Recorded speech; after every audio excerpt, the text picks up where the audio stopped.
for season 1, episode 5 of Respect My Northeast Cannabis Podcast. Here with two legends that, wow, it's what a story. These two gentlemen, no pun intended. For real, Kevin and Barry, thank you for being here. Honestly, can we jump right into the fact that, like, you guys were in? I know you're doing a lot of stuff in Mass. I know you have a brand and all this, but we got to get this off the table. I think I read the number 1.8 billion equivalent of today's dollars. Is that accurate in terms of the numbers you guys were running back then? I would think probably that's close. I haven't done the math, but that sounds right. Yeah, we're balls to the wall most of the time, you know. When you're the only dispensary on the East Coast, you're gonna be real busy. That's kind of how we were, you know. We propelled the cannabis business, or helped propel the cannabis business where it is today. We put in 15 years approximately, and of course after that, you know, the feds ran us down, which they will run down just about anybody. They got the manpower, the resources. So yeah, it's quite a story, and you know, I would say, you know, in today's dollars, that probably is realistic. You know, they. So to be clear, I wish I was smuggling there with Barry back in 1971, but I wasn't old enough. I was gonna say you don't look old enough. No, I'm 54. But you know, they ran. You know, it was 170 tons of cannabis over a 14-year period. You know, from 1971 to 1985, and that does not include the 60 tons of hash that they also brought in from, you know, from as far away as Lebanon, Beirut, all by boat. You know, oftentimes that equates to 35 days out, 35 days back. Or as Barry said, sometimes what you do is you fly over, you buy a boat, and then you crew the boat back, and then you sell the boat when you get back to the States. You know, so it's only easier to you can tell me, Barry. I mean, things had to have been a little easier to manipulate back then. I mean, now all eyes are on you at all times, it feels like. Well, not exactly, not now. You know, I got out of prison in 96. So, I mean, that's been a long time, but eyes on me maybe in Massachusetts too. Is that what you were alluding to? No, I meant more, it seems like the good old days, for lack of a better term, you know? Like now you can't even go to the bathroom without, you know, you getting geolocated, you know. Oh, yeah. No, it was much less of a way to, you know, run you down back then than there is today. Everybody's got a camera today. But yeah, it was, you know, we tried to stay a step ahead back in the day. You know, we tried to find out what the feds were doing before they knew what we were doing. And so we did a good bit of that. You know, we kind of knew what they were driving, when they were cruising around, what they were up to. So we stayed pretty much low key as much as we could, unless we're in big cities like New York or Miami. You know, and there were no cell phones back then, so it was all about the payphones. Yeah, that's right. All of the payphones. Everything, you had to have a big bag of quarters. Everywhere you had a beeper, and that's how you communicated, which was actually, you know, more secure than anything we have today. Definitely. Because you'd always have a payphone in every corner. So like you had 100 burner phones, you know, and they were all on every corner. Yeah, no, exactly. It's interesting too, because today you don't even remember people's numbers. Like, I know two. Oh, hell no. You know, like I remember maybe 3 or 4 numbers, but back in the day you had to remember them all. And so yeah, and you have kids today that are around that they don't even know what a phone booth is. You know, it's like, what is that? Man, there are kids today so I'm 32, right? I'm not old, but there are people who were born and they don't remember a time when cannabis was not legal. Like that's a wild thing to me. That's funny. Well, that's kind of how we feel now, and I feel the love from a lot of people up in Massachusetts about, you know, what we had done, and you know, the pioneering that we had been through back in the day, and people respect that, and people that are in the cannabis business, they acknowledge that, and I think that's really important. It makes me feel good, and it makes me feel like, you know, we're sharing something. They appreciate what I'm doing, and I appreciate folks being there today, and doing what they're doing. They have to go through a lot of regulations, jump through a lot of hoops. It's not easy to be in the legal side of the business, but it's inevitable. It's happening, and it'll be everywhere one day. When I say one day, it's in this state that I live in. It could be 4 or 5 years from now, but it will be here. But we love Massachusetts. I thought for a while I was down south. Everybody's been so damn friendly. You know, you think of when we're down south here, we think of people up in the Northeast. We think of New Yorkers and Philly and Jersey and shit like that. But man, when I was in Boston for this past week for a cannabis week, everybody was super friendly, man. It was awesome being there. Well, you know, to an extent, and I'm so glad to hear that, because this, you know, it's sort of my next point, which is, you know, there's a level of, and I think most people who work in kind of what we call like the legacy market, or the traditional market, you know, there needs to be a level of respect and, you know, paying it back, I think, to the originals who, you know, like you said, help propel the cannabis industry forward. Because, you know, to say, I find there's often people will separate, you know, pre and post legalization, right? Like they say, like, oh, like this, you're working in the cannabis industry, but before you were just selling drugs. So It's interesting because I feel the exact opposite. I mean, look at the alcohol industry, right? You would still say that those people post-prohibition who were running, these rum runners and all, they still formed what became the legal alcohol industry, you know. So there's definitely, I'm glad to hear that there's still some appreciation for that.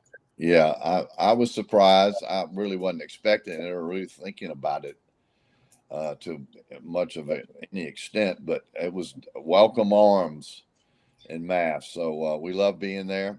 We're with a great partner up there, Root and Bloom in Salisbury, Mass. We love those folks, Zoe and Corey and Pete and the rest of the crew. They've really helped us a lot, and we plan on really spreading the word in Mass. And you know, they're great partners. They realize the legacy that and what I've been through, and you know, trying to keep everything going today. You know, it's not easy in the legal side because of all the hoops you have to jump through, like I was saying. But we're there, and we're going to be there to stay, and we hope people appreciate our premium brand. And we're also going to be looking to form our own nonprofit. I'm thinking about now how I want to approach our own nonprofit. We're also connected and partnered with the Last Prisoner Project. Part of our profits go to that nonprofit. Are you familiar with Last Prisoner Project? You know, they help get people out of prison who are currently incarcerated. That's correct. Right? That's correct. They're great people. I love what they're doing, and I respect what they're doing, and it's special.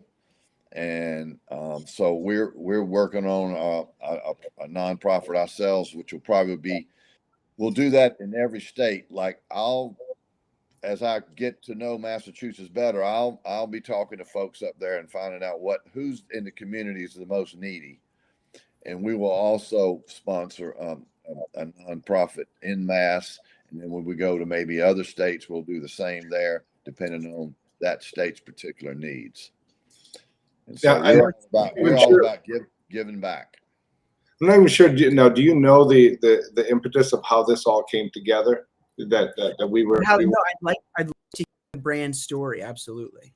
Well, I mean, I can talk to that point because, you know, how I became part of this is that, I met Barry and there was talk about trying to create a docu-series out of this. I'm a documentary filmmaker. I'm an editor, graphic artist, and filmmaker. And he said, "Well, Kevin, why don't you and I just do this?" And I said, "Well, you're gonna need more than just me." So I reached out to a friend of mine, Thomas Cutler, who's a serious 25-year executive producer in television. And together we started working on this project, and it was halfway through the process that we realized that it might be smart if we trademark the word mark, the brand, just to make sure that if we did partner with a network, that whoever picked up the show wouldn't try to say, okay, we now own the brand, and you can't even sell a t-shirt that says your name on it, Gentlemen Smugglers, because we own the brand. That would be true unless you could prove to them that you had a brand that pre-existed. Mm-hmm. And so in order to do that, to trademark the property, we had to sell some, minimal hat, t-shirt, hoodie, which led us to think, hey, let's put smuggler compartments in all the apparel lines, So we're getting these smuggler hats that actually have a secret compartment up, trucker hats that have secret compartment in it, and a little secret compartment. Give it away. Now, I think that's going to be fun. But it was then that we said, hang on, we're overlooking the obvious here. So what started off as a docu-series evolved into us realizing, well, if we're taking it this far, maybe we should consider actually trying to launch a legal cannabis brand. So, and now here we are. That was about a year and a half ago. But this whole process has been, Barry and I have been working on this since 2019. So it's been a 3-year, took us 3 years to become an overnight success. Yeah, no, and that's, it's good to speak to that, because a lot of people think, I've been part of licenses, and 2 years feels like 20 in a lot of cases, and it's almost, it's goes back to kind of what Barry said, it's still the same game. It's just different rules, just different hoops to jump through, different, and funny, I want to actually bring in the name here, because the Gentlemen Smugglers, from my understanding, was sort of the moniker coined to these guys because, you had college educations, you kind of came correct, as I call it, right? You weren't these like gangsters, you were, again, the Gentlemen Smugglers. So it's funny because even today, to succeed, like, you can be legacy till the cows come home. You can grow the best flower in the world. At the end of the day, if you don't know how to fill out an application, if you don't pay your taxes, and if you don't, jump through the regulatory hoops, you're not going anywhere. So it's interesting. I agree. We kind of consider ourselves hustlers in a way. The newspaper articles when we were going to court and all this was transpiring with the feds, they gave us that Gentlemen Smugglers nickname, because we really didn't have to. When you have cannabis, why do you guns are the last thing on your mind. That's the last thing I'm thinking about. So we kind of always had that in the back of our heads, that this was something that that we enjoyed doing, and people enjoyed what we were bringing to the masses. And they were a less violent group of guys, basically, is a big reason. They didn't use guns, they didn't hurt anybody. It was there, as we like to say, they were less Scarface and more Matthew McConaughey. It was that kind of energy. Well, what I like about that, the way you phrase that too, is that, that's what really the cannabis industry is about nowadays, is breaking stigmas, disassociating the plant with the 100 years of prohibition. And so Correct. People don't, people, even if people of a certain age, especially, even if they use cannabis, they know there's no problem, there's still that barrier, and so I love it when there's an opportunity to show, like, these are not criminals, these are regular people, a lot of the time upstanding members of society, and most of the time have, business acumen that would be taken advantage of in the, other realms. So it's, you're right. You're right. There are parallels with the illegal and the legal business somewhat, but you also, when you handle the kind of weight and volume and money that we did and the investments we made, and we were run like a business, which we had to be. Otherwise, we couldn't have kept going and kept doing what we were doing on a larger scale, because the larger we got, I don't think we could get too big because it was such a demand. Yeah. It was just a huge demand. You can imagine for a minute what it was like back then when, where do we get it? Where does it come from? How can we get more? What would a typical load, Barry, be at one boat if you had to? And they didn't even measure. They didn't measure it so much by weight. Well, I know for one thing, they measured the money by weight. There was oftentimes there was so much money, it was easier to weigh it than it was to count it. But as far as the actual cannabis, what would be a ballpark? Well, it would just depend on the size of the boat. Sometimes they had that famous freighter called the night train, and it would have 150 or 200,000 pounds on it, and it would come up into the Bahamas off of Florida, and different boats would run out to it till they emptied the hull. It was a big 150-foot freighter. So you had ships almost that were doing some of that when it was possible. And then other times you had smaller vessels, 80-foot, 70-foot, 60-foot sailboats and power boats and work boats. And, we used everything we could use, different styles. So you could have anywhere from 10 to 40,000 pounds on a boat. It depended on the size of the boat and the operation that you were doing at the time. So it varied. You would, whatever, it's almost like a flotilla. How many can we amass on this trip? And so that's how it was. And it was just crazy. There was always a call a few weeks or 3 or 4 weeks later after we've done a venture. And the question was, well, when you're going again? Yeah. And the coastline of South Carolina, Georgia, North Carolina, all the way down to Florida is very similar in this. It's got a lot of the similar vegetation, and there's all these tidal creeks, that come in. So if you think of it, they're almost like all these little fingers. And back then, it was impossible to police against that much coastline. They said if you were to stretch out all the inlets and the tidal creeks and pull it tight, it would stretch from Charleston to California and halfway back again. So it's that much mileage, that would be almost impossible unless you just had people every 5 feet just standing there waiting for them. So they would come in under the dead of night and go up these tidal creeks that oftentimes would come right to these great little offload points that were in rural areas or in people's private land, and pay them to look the other way while they unload off their dock and into vans and into trucks, sometimes 18-wheelers, and so that's a big part, as I've learned, that why this state and this area, this region, was their mainstay. But they smuggled all the way up to Massachusetts. Did you go up to Maine as well, as far as Maine, Barry? Well, we cover the entire East Coast. I mean, we searched and scouted different locations depending on where the load was going to be going. Was it going to New York City? Was it going to Boston? Was it going to Washington, D.C., Atlanta, those kind of things? So we'd be as close by logistically to make those moves. A little bit easier and a little bit less travel, a little bit less dangerous, because obviously the longer you were on the road running dirty, the more of a chance you had of something going south on you. And you were right dirty.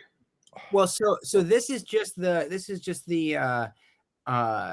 let's see, the strategist in me, and tell me if you don't want to answer it, but I mean, I have a hard time believing you would ride dirty for that far without having some fail safes, right? Like, I mean, was there never a scenario where you could, you knew the highway patrol, did you ever get stopped? Any close calls like that? Yeah, sometimes those things would inevitably happen. You'd get in a jam or a situation, and sometimes you could talk your way out, and you would be, you would be lucky. Occasionally, that wouldn't work. Sometimes people would even have to maybe have a flat tire, and the cops would come along and help you change it. But other times it wouldn't work out so good. So when you handling that kind of volume, something's going to happen sooner or later, and of course it did.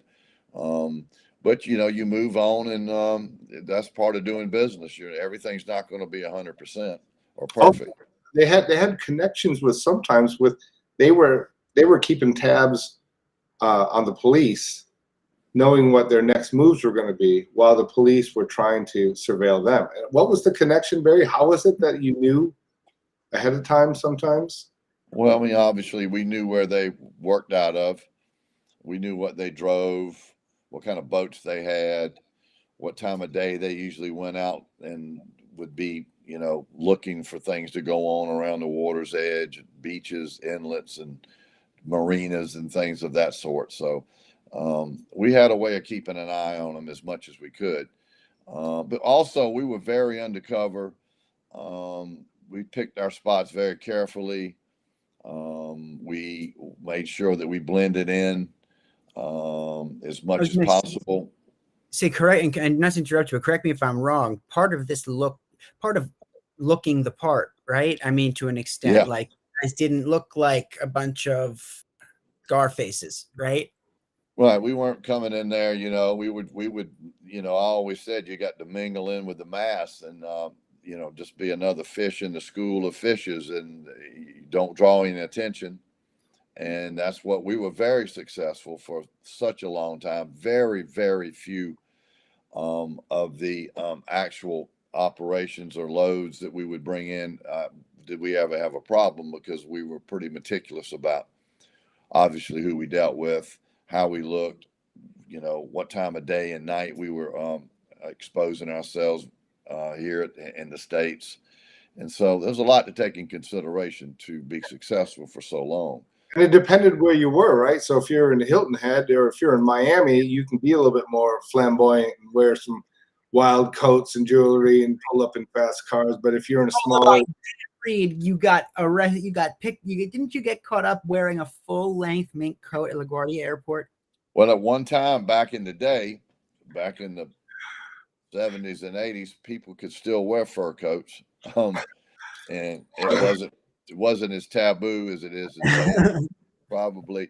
And that's correct. I had been out in Colorado and flew back to New York, and it was the wintertime. It was in early March. It was very cold. So reading that article in 2022, it sounds much more wild than it actually was, wearing the mink coat.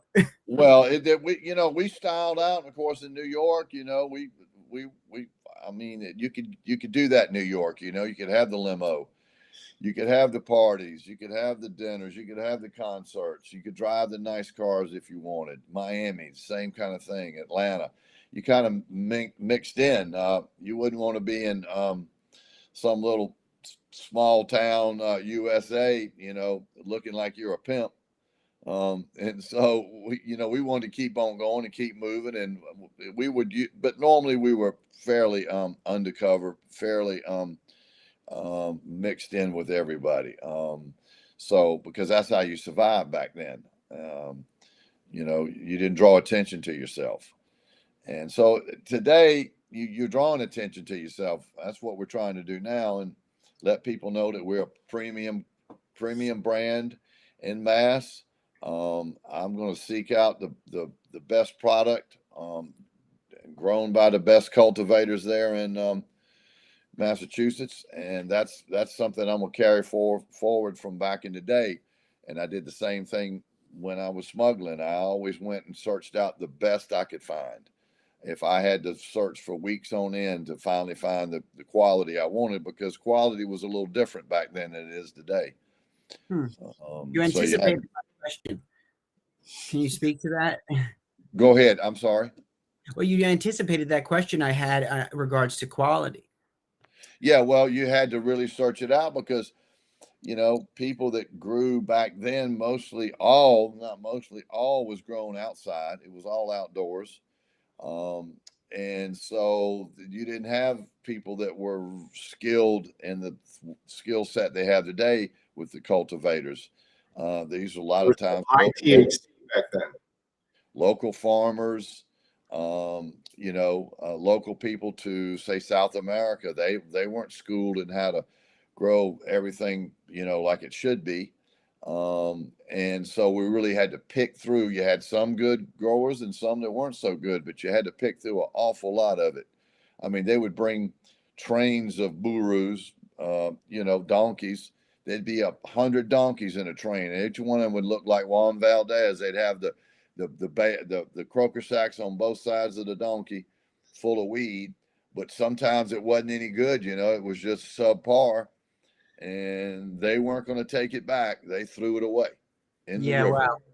They couldn't take it back. They had made such a long trip, but I couldn't buy it because it wasn't up to my standards. So that happened back then a lot because you really had to cull through it. Today, you have great cultivators, great minds, great strains. It's a whole different kind of product. It's particularly, like Kevin said, with the amount of THC that you find in strains today compared to the land race strains that were prominent back in the day. So it's better today. I mean, things are tested, products tested. People know what they're getting when they go into a dispensary. It's a better situation all the way around. So you mean by getting rid of the black market, we maybe created some scenarios where we could have regulation, etc. Wild idea, federal government. No kidding. So I'm pleased with I think there's way too much regulatory nonsense involved in the legal cannabis world. And it's probably going to take some time to sort through it and streamline it where it's not so burdensome on people that are in the business, the legal business with dispensaries, cultivators, etc. So hopefully that's going to find a way to become more streamlined. It's very tough on the legal business and all the different regs that have to be followed. It's almost how big were the fields in Jamaica compared to say Colombia? The first trip that you went over there, and correct me if I'm wrong, Barry, so that when you made your first large purchase, you had the audacity to ask if he was the boss, and then saying, and when he said no, you're like, "Can I meet the boss?" And they were like, "Whoa, you really want to go meet the boss?" And so they took him up the top of the mountain to meet the boss. Well, you always want to happens today in charge, but it's much different today, and we're adjusting just like a lot of people that are in the business are adjusting to the things we have to do to make it happen. But I think we're well under the way and well towards trying to destigmatize what it's like to be associated with the plant. I love the full circle nature of the brand, honestly. Absolutely. The story, the narrative, and not just that, it's a return to it's a full circle. It's one of the few positive stories that come out of the war on drugs, for sure. And I definitely think that what is going to be echoed in that brand is the same smuggler's hunt for quality, that you sort of did back then, which is a really engaging idea, especially in a space that, to be honest, is kind of filled with a lot of the same. Yes, it is. It does have parallels, and we're going to continue that quest to find product that is grown in the right manner. It's clean. It's premium. We're going to try to be associated with the best cultivators in Massachusetts or wherever we go, and so I carry that on with the brand, and we'll soon be having quite a few products with the Gentlemen Smugglers brand. We started out with some smaller 8s and pre-rolls and dog walkers, and we're going to branch out into, probably vape pens, some extraction, some edibles here in the coming months. And so we want to provide for everybody, because of course everybody doesn't smoke, and there's lots of folks that like beverages and edibles, and so we want to bring the entire, all the possibilities to the people in Massachusetts. Yeah. So, man, I just had, as soon as you started saying edibles, I thought of something different. But I know what it was. So this is a hot take, right? This is a hot topic. But I want to ask you, there's currently a lot of discussion about this in the industry. What is your take on former law enforcement being involved in cannabis legally? I have my opinion is that people can change their minds. People can see something today they may not have seen 10 years ago. I want to give everybody an opportunity. I don't think that anybody in law enforcement should come first. I think the folks that should come first, that have the opportunities in the legal cannabis business, are the people who were affected by the war on drugs, by the war on cannabis. Those folks that want to get in the business should have the first shot at what's going on and the possibilities that they can be involved in. Law enforcement would be on the other end of that spectrum.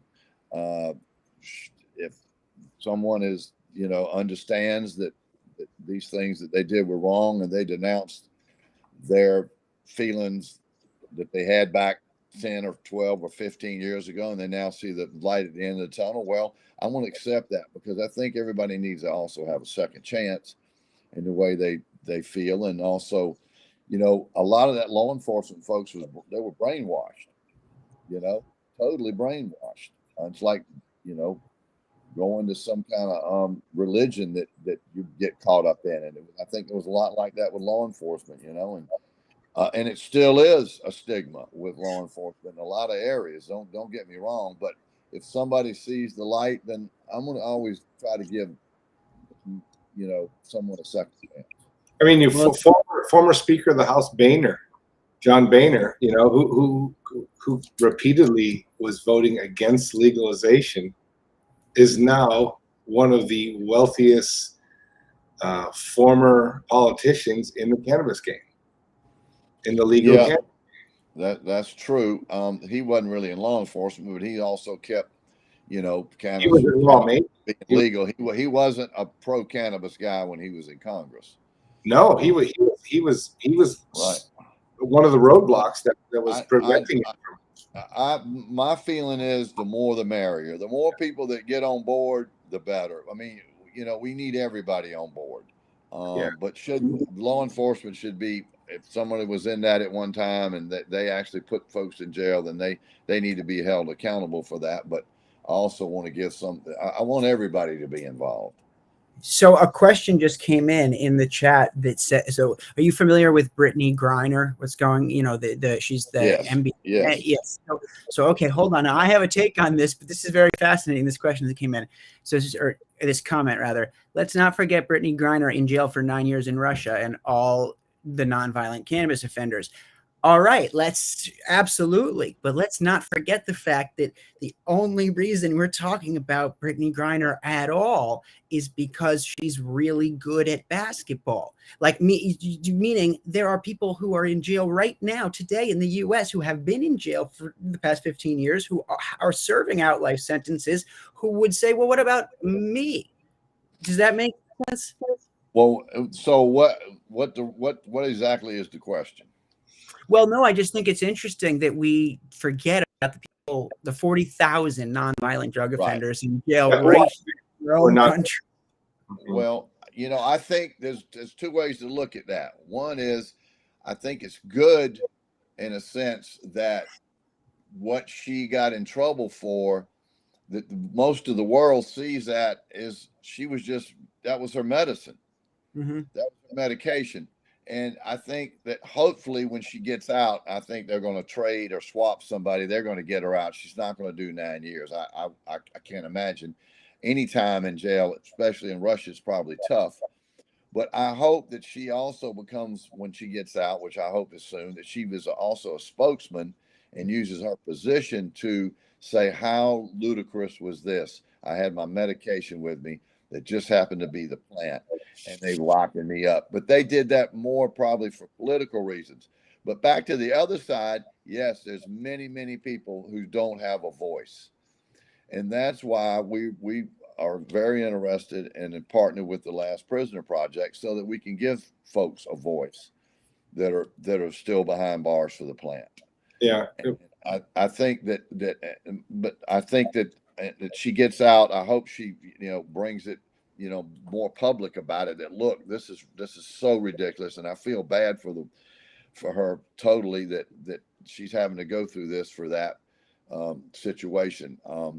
But we have a lot of people here that need to get out of jail, and I'm hoping that this thing will hurry up and speed up, and these governors and the Congress will expunge these records of, the marijuana convictions. And it's got to happen. It's going to happen, and it can't happen soon enough.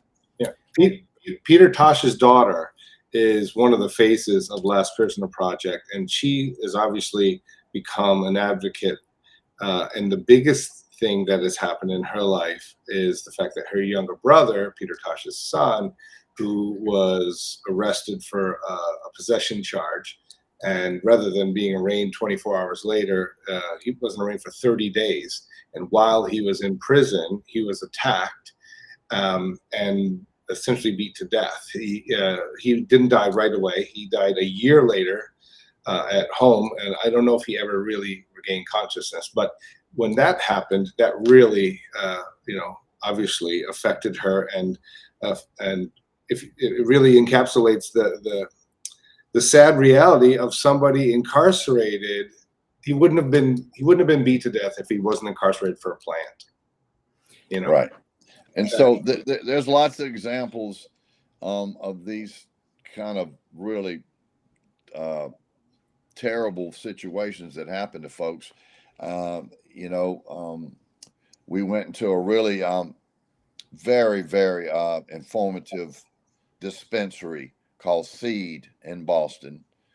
That was you got to visit. If you hadn't been to Seed, go check it out. They have chronicled the war on drugs and what it's like visually there in Seed with their displays. They have an actual jail cell in the middle of the dispensary. Created a museum, really. It's a museum. It's a cannabis museum inside a dispensary, and it is very well done. It's meticulously done, and it's the best dispensary, one of the best I've ever been in. Yeah. So if you're in that area, look up Seed and go check them out and tell everybody we said hello. Yeah. Well, that's exciting to hear because there's I do think about it occasionally, whether it be 420 or another silly weed holiday. It's like, there are a lot of people, again, in a cage for the very thing that people are making millions off of right now, and there's the other end of things where it's like, well, if someone wasn't, open, I would say it goes to show why nonprofits with geared strategies towards, prison reform are so important and are needed, and why it's a great thing that you're doing it is, because it's not as easy as opening the doors and burning the prisons. It's a complex matter with nuances. A lot of times you go in a nonviolent drug offender, well, you don't have the luxury of remaining that, so it's a complex and nuanced problem. But I think it's very important as well that in addition, and speaks to your character, that in addition to the brand, it's like the brand really seems more like it's facilitating the ability to do, which is a good thing. Right. No, that's the way that we've gone at this project from the very beginning. And that is that, we give back to the community, to be part of the community, and find out ways that we can help folks that are in situations that they don't have a voice. And so we will be doing that everywhere we go. And, that's part of feeling good. That's part of what the cannabis community is really about. And the more that can be done and the more people can see this, is that it's just going to make it easier for us down the road to continue to legalize everywhere. Absolutely. No, it's good to hear, especially from I'm not a California guy. I'm a lifelong New Yorker, so I think it's important that we also take some of the we have the West Coast, and we have a lot of bad examples of regulation, and a lot of scenarios that we have the opportunity to do better on this coast. So I think we need all the minds we have thinking on it. That's correct. We need everyone to make this happen, and it's taken a while, and it's going to take another minute to get everything legalized everywhere, so people can be free to enjoy cannabis, use it for the many great things that it can do, and not worry about looking over their shoulder. Because I know what that's like, and I don't want that. I wish that on anyone. And what a great world we live in, that we find out the thing that we love so much turns out to be good for you. Right? Absolutely. That was the greatest realization. Nobody is spinning anything. It is what it is. We're just people are starting to realize it. Grandparents are starting to realize it. People are coming to terms with something that they've been brainwashed, to your point earlier, Barry, since 1937. 1937, you probably know all this, the same year that, was it a coincidence that 1937 was the same year the Marijuana Tax Act was enacted? But it was also the same year that DuPont got the patent on nylon and rayon. And that was going to be the new fabric, the new thread. They couldn't make cotton illegal, but they could sure shit get hemp thrown out with the bathwater. And that was a great way of just completely removing a large swath of their competition. And big oil can seep into every facet of clothes made of oil, clothes made of petroleum. So then where can so give me like a time frame generally, and an idea on where people are going to be able to find the Gentleman Smuggler. Barry already gave us a rundown of, seems like every SKU, all the products you guys are going to have, but when are we expecting to hit shelves? Where do you have an Instagram? Well, we're ramping up. It's a process that we've probably I don't have the list in front of me right this second.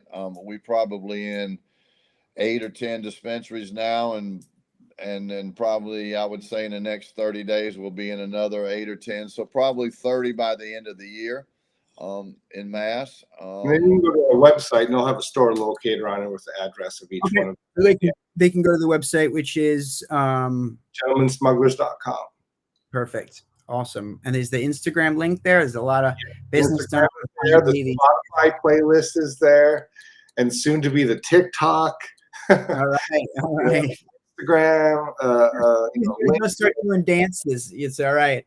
There's going to be a lot, and so it was really fun. We just got back from Boston, as a matter of fact. We were up there last week, as Barry said, for Boston Cannabis Week, and we got to visit some of the dispensaries, which are the first dispensaries to actually receive our products and have them on shelves. So that was a cool moment, to be able to finally walk in after all this time, like, okay, it's real, it's really here, and people are placing orders and they're receiving their orders, and some are waiting till the end of the month, to place it with their re-up.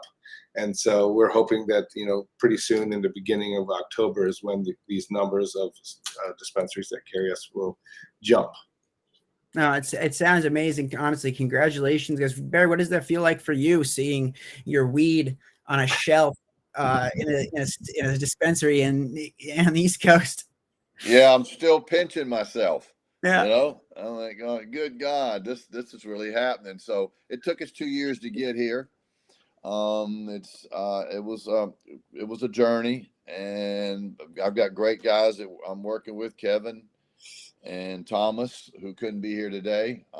They're instrumental in doing the things that they do that bring a complete package to the brand.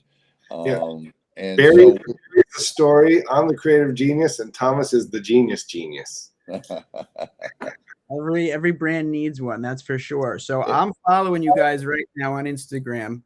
All right, man. That's cool. Smugglers, and everyone do as well. And yeah, man, I can't wait to try the flower. And oh my God, you have 420 followers. I gotta break that number right now. All right. So weird. I'm not joking there. That's so funny. Oh my God, that's funny. By the way, that's my birthday. 42068. There you go. Perfect. Well, guys, you knew there was something up. Yeah. It was an absolute pleasure. And honestly, I can't wait to try the flower. I can't wait for everyone else to, and to see what comes out with the nonprofit. I think you guys are going to do some great stuff. Well, thank you so much for having us. And I hope to see you when we come back up to Mass again, which will be very shortly. We'll be back up in the next week or two. And maybe we can meet up and try the Gentlemen Smuggler brand together. That sounds good, guys. Perfect. Perfect. We'll share. All right. Awesome. Thank you so much. Man. Thank you so much. All right. See ya.